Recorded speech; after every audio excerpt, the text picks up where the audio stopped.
Aujourd'hui, je vais te parler du savoir-être. Le savoir-être, on en parle très très peu en milieu de travail. On va surtout insister sur les connaissances, les compétences et très peu sur le savoir-être. Pourtant, c'est essentiel. Je vais te donner un exemple.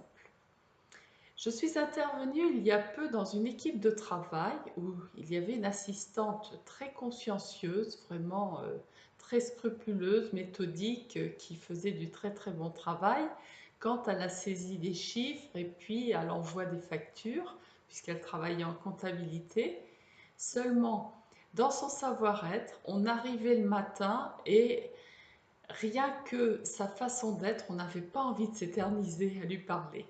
Ce qui fait que, sans faire de la rétention d'informations, on n'allait pas la chercher auprès d'elle et du coup, il y avait un certain nombre d'informations utiles pour ses collègues qui ne circulaient pas. Les clients au téléphone recevaient exactement la même impression que ses collègues, ce qui fait qu'au bout d'un moment, elle s'est trouvée isolée parce que d'un côté, elle avait une attitude fermée et de l'autre, elle cannibalisait l'attention de ses collègues sur des problèmes personnels. Donc, c'était soit on était reçu comme un chien dans un jeu de quilles, soit il fallait lui tenir le crachoir, excusez-moi l'expression, pendant un bon moment et ça nous pompait. Tout ça, c'est une question d'énergie. On parle plus de dynamique au travail quand on est sur le savoir-être, n'importe comment, c'est pas quelque chose de fatal. C'est-à-dire que ça peut se réactiver. Vraisemblablement qu'on est sur une zone ou un vécu traumatique de cette personne et on peut très bien mécaniquement ou alors par un coaching neurocomportemental la ramener à une autre attitude.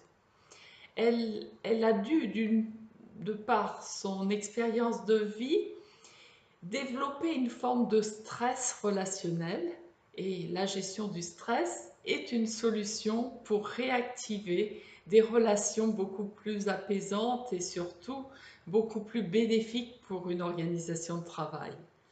Et puis bien évidemment, comme le font de plus en plus d'entreprises, former une équipe au BARS d'Access Consciousness va permettre aux personnes de réactiver des connexions neuronales de façon mécanique en s'offrant mutuellement des moments de plénitude et de détente. Donc, récupérer en fait son potentiel humain au travail et en tant qu'organisation de travail, permettre à ses collaborateurs de grandir en capacité d'être, en savoir-être, c'est faire circuler l'énergie avec les clients, avec les collaborateurs, et vous verrez que vous développerez votre business. Un autre exemple, je suis intervenue dans une société de développement informatique où il y avait de gros problèmes relationnels dans le bureau d'études en fait. Les ingénieurs étaient en fait très mal au point parce que le manager vivait un trauma et était aussi très peu disponible, même s'il se disait très disponible. Il n'écoutait pas. On peut être là et accueillir la parole, mais ne pas écouter. Et ça se ressent et c'est vraiment très préjudiciable à une dynamique de travail. Même chose, ils ont été formés au BARS d'Access Consciousness et là, ils ont été primés sur un grand concours international de l'innovation. Donc vous voyez, tout ça, ça peut se décanter au niveau de l'être humain. On a passé notre vie actuelle, depuis que la formation existe, à développer la capacité à faire, la capacité à comprendre.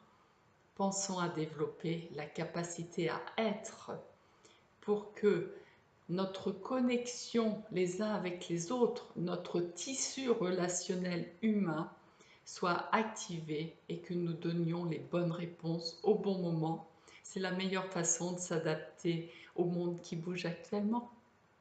Bonne journée.